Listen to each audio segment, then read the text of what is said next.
ของแท้ของใหญ่ต้องซ่าได้ไหม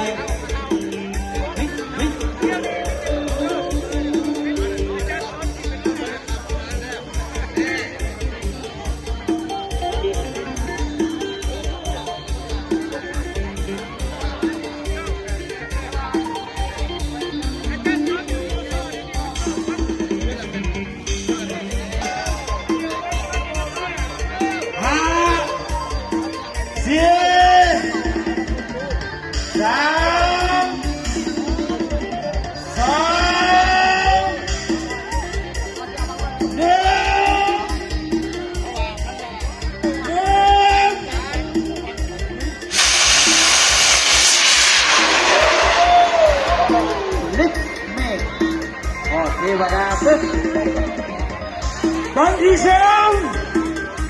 บางทีหนึ่งได้ขึ้นไปเรียบร้อยแล้วของบางเฮียจ้อยเฮียจุ้งขึ้นไปเรียบร้อยแล้วแต่ว่า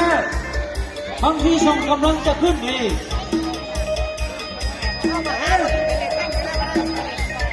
บางทีสองกำลังจะขึ้นบางทีสองเดี๋ยวกันนี่เป็นบรรยากาศเป็นบรรยากาศงามๆของบ้านเราถ่ายทำกันไว้นี่คือการผลงานของนั่นเจ๊หอมเฮียจอเฮียจุ้งจะได้ทำน้ำถวายจูดบังไฟเลยปัจจัยเป็นเงินกีบเรานี่เงินกีบเรานี่ผมเป็นเงินตรงนี้เงินกีบเราใส่อยู่มึงเราได้เลยดิทำมันเขาต้องเข้ามาเลยเงินตรงเอาเริ่มเลย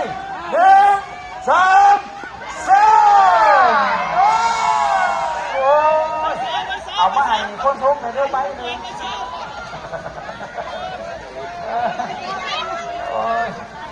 เอาใบหนึ่งก็ได้แต่ว่าเห็นขวัญถุงนี่โอเคขอบใจนะขอบใจได้บวชได้บวชหายเด้อเอาภาษาลาวเด้อ5 4 3 2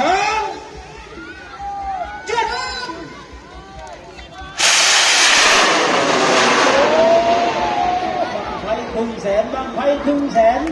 ขึ้นไปอย่างสวยงามนี่โอ้ขึ้นบนเทวดาโอ้ขายงามนี่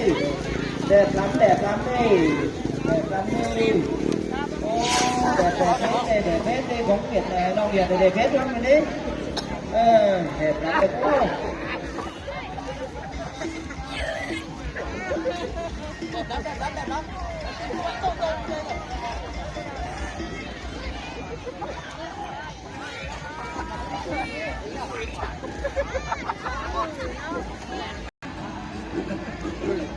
โอ้